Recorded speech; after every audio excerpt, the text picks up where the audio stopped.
আসসালামু আলাইকুম ভাই ব্রাদার্স, কি অবস্থা সবার? আশা করি সবাই ভালো আছেন, সুস্থ আছেন এবং সাবধানে আছেন। আমি Firoz Parvez, welcome to my YouTube channel MFP blogs and the Bhai brothers. আজকে সুন্দর একটা ওয়েদারে সুন্দর একটা ভিডিও নিয়ে হাজির হলাম আপনাদের সামনে। আজকের ভিডিওটাতে কি থাকতেছে? আজকের ভিডিওটাতে থাকতেছে আপনার বাইকের স্টার্ট নেয় না কেন, মানে এই যে বাইকের স্টার্ট নিচ্ছে না কেন, আর বাইকের চলতি অবস্থায় স্টার্ট অফ হয়ে যায় কেন। তো এই সম্পর্কেই আমি আজকে বিস্তারিত আলোচনা করব আর এর সমাধান দেওয়ার চেষ্টা করব।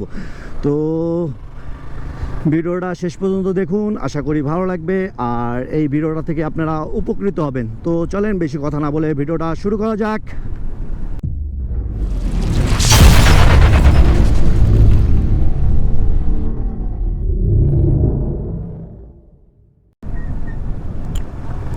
আপনার অনেকে ঘাবড়ায় যায়, মানে অনেকে ভয় পেয়ে যায় যে আমার বাইকের স্টার্ট নিচ্ছে না কেন, আপনার এটা আমার বাইকে কি কোনো বড় কোনো সমস্যা দেখা দিল নাকি।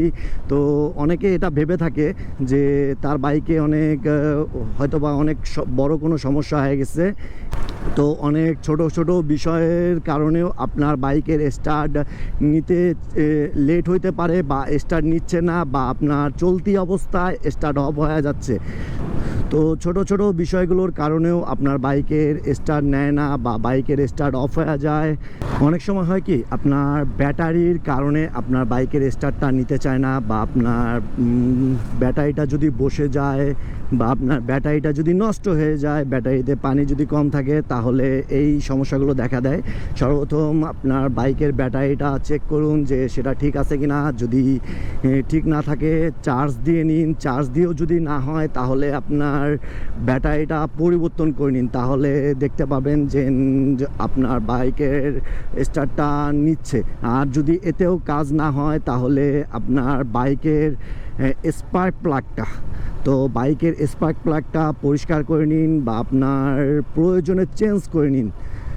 অনেক সময় হয় কি, স্পার্ক প্লাগে কার্বন জমে ময়লা হয়ে যায়, তো সেটা পরিষ্কার করে নিলে অনেক ক্ষেত্রে আপনার স্টার্ট নেয়, বা অনেক ক্ষেত্রে আপনাকে স্পার্ক প্লাগটা চেঞ্জ করতে হয়। তো আপনারা চেষ্টা করুন এটা চেক করে নেওয়া, বা আপনার দেখে নিন যে এই বাইকটার স্পার্ক প্লাগটা ঠিক আছে কি না, বা যদি ঠিক না থাকে তাহলে আপনার সেই জিনিসটা চেঞ্জ করে নেওয়াটাই বেটার। আরেকটা বিষয় চেক করুন যে আপনার বাইকের ফুয়েল আছে কিনা, বা আপনার ফুয়েল কক খোলা আছে কিনা। যদি ফুয়েল না থাকে তাহলে ফুয়েল নিয়ে নিন, আর যদি ফুয়েল কক খোলা থাকে তাহলে সেটা লাগাই নিন। তো আরেকটা বিষয় সেটা হলো আপনার বাইকের এয়ার ফিল্টার। আপনার বাইকের এয়ার ফিল্টারে ময়লা হয়ে গেলে আপনার এই সমস্যাটা দেখা দেয়।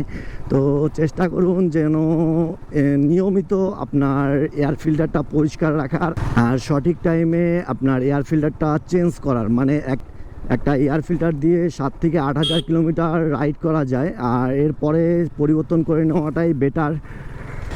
আর সব থেকে বড় যে সমস্যাটা হয় এই স্টার্ট অফ হয়ে যাওয়ার বা স্টার্ট না নেওয়ার, তো সেটা হলো আপনার কার্বোরেটরে ময়লা জমে যাওয়া। তো এই জিনিসটা চেক করে নিন যে আপনার বাইকের কার্বোরেটরে ময়লা জমে আছে কি না। যদি ময়লা জমে থাকে তাহলে সেটা অবশ্যই পরিষ্কার করে নিন, এতে করে আপনার বাইকের স্টার্টটা নিবেই। আর এক্ষেত্রে যদি আপনার স্টার্ট না নেয় তাহলে অবশ্যই আপনারা মেকানিকের কাছে যান, যে সমস্যার কথা বলুন যে আপনি এই কাজ করছেন তারপরেও আপনার স্টার্ট নিচ্ছে না, তারা সমাধান বাই করে দিবে। তো এইসব বিষয়ের কারণেই আপনার বাইকের স্টার্টটা নেয় না, বা আপনার চলতি অবস্থায় আপনার বাইকের স্টার্টটা অফ হয়ে যায়। তো এইসব বিষয়গুলো চেক করে নিন, দেখবেন যে আপনার বাইকের স্টার্ট আর অফ হবে না। আর সবথেকে বড় কথা কি, আপনার বাইকটা রেগুলার সার্ভিস দেওয়ার চেষ্টা করুন। মানে প্রতি 2,000 কিলোমিটার বা 3,000 কিলোমিটার পর পর বাইকের জন্য একটা সার্ভিস জরুরি।